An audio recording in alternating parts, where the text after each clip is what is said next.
We talked about how poised Ohio State was to perhaps move up, sitting in third. Their B team sits in seventh after the technical program. That is who we get a chance to see right now. Isla Turner, Shauna Rosen, Sharon Mihai, Stacy Kaufman, Heather Burdick, Leilani Torres, Katie Meyer, Marjorie Ardito make up the 8. Yes, Ohio State has such depth. Linda Witter, their head coach, is great at recruiting, and they really try to bring the athletes in, get them well-rounded, becoming athletic, and bringing athletes from all over the country to perform as a team is a challenge. Only half of this team returning from last year. Miaja, Meyer, Rosen, and Torres. They were 7th in the Nationals last year in 2001. They add 4 new members. Yep. Hopefully the veteran experience will help them get all the way through this routine with a nice swim, clean swim. Again, the deck work is not judged. You start the judging when the athletes are in the water. A nice series here with 2 outside people doing something slow and some fast people on the line.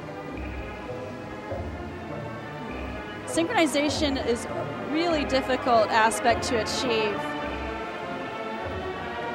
Well, I have to think it goes up exponentially, doesn't it, the more people you add, certainly. Absolutely. Big throw lift here, very high, very well done. And the people who were pushing those girls out of the water held great verticals.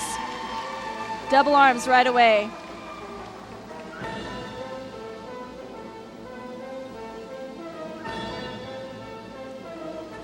And again, they're doing pattern changes. They don't just sit in a square or in a line. They're constantly moving.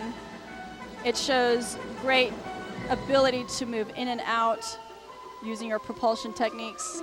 Fast leg work. Sustaining their verticals at mid-thigh.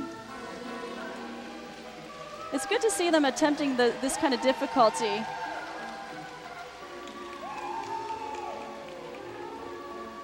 The Buckeyes, 21-time national champions in the collegiate ranks. Another lift that didn't pop as much, so they probably had a hard time setting up underwater. Some more 4 and 4. The teams can do a variety of opposition, 4 and 4, 2 and 6, 3 and 5. It just as long as it looks purposeful. And just clarify those numbers again. You mean those? Out of the 8 athletes that are out there, 2 can be doing something different while 6 are doing the same thing. 3 and 5, 4 and 4. A lot of teams do 4 and 4 in opposition things. And actually, it's a little bit easier to cover up synchro mistakes by doing 4 and 4. So it's a little bit of a strategy. Sometimes you do that more when you have a weaker team.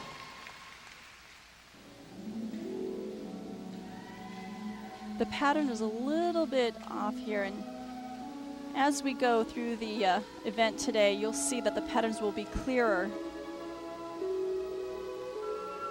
That's actually difficult to do a diagonal line, and the judge is looking right at it, so if anybody's out just a little bit, they're going to get a deduction.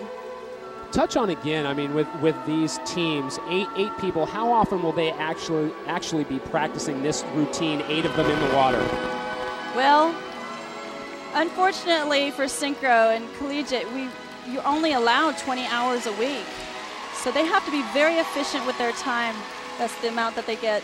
The club teams go 40, 50, 60 hours a week.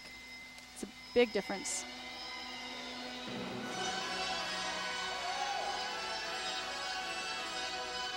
Their stamina is a factor here. Their patterns are a little bit unclear. You can tell they're getting a little tired, their extension's giving up. But again, they're continuing to attempt difficult moves. And that split rocket actually was a risk move because it's so easy to get off on the split rocket.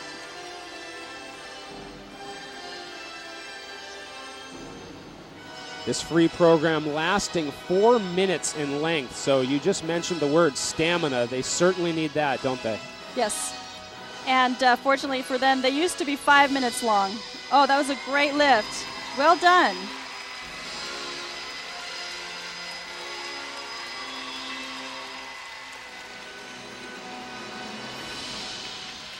The Ohio State University B team, coached by Linda Witter from Columbus, Ohio. The crowd loves what they see. Hometown favorites. That was a good swim. As we mentioned earlier, synchronized swimming became part of the Olympic Games in 1980. It's great to see that all these teams are attempting very complicated moves. You had one on the left there that was getting in late. And so I think that there was some effect there, not getting up and over. But they look pretty good, pretty high. And they gathered together, and they're really trying not to kick each other here. Yeah, the person being pushed up was pushed up more on the right side, so the lift went a little bit off. Yeah, definitely this is the best example of teamwork. The risk factors in this, and also people have gotten seriously injured from lifts. You have to be really careful. Back injuries, neck injuries. Our swimmers were Isla Turner, Shanna Rosen, and she has pretty strong inner thighs there to be able to do that and then rotate up into a vertical stand. Very clever. They'll get creativity points and risk points for that. Ohio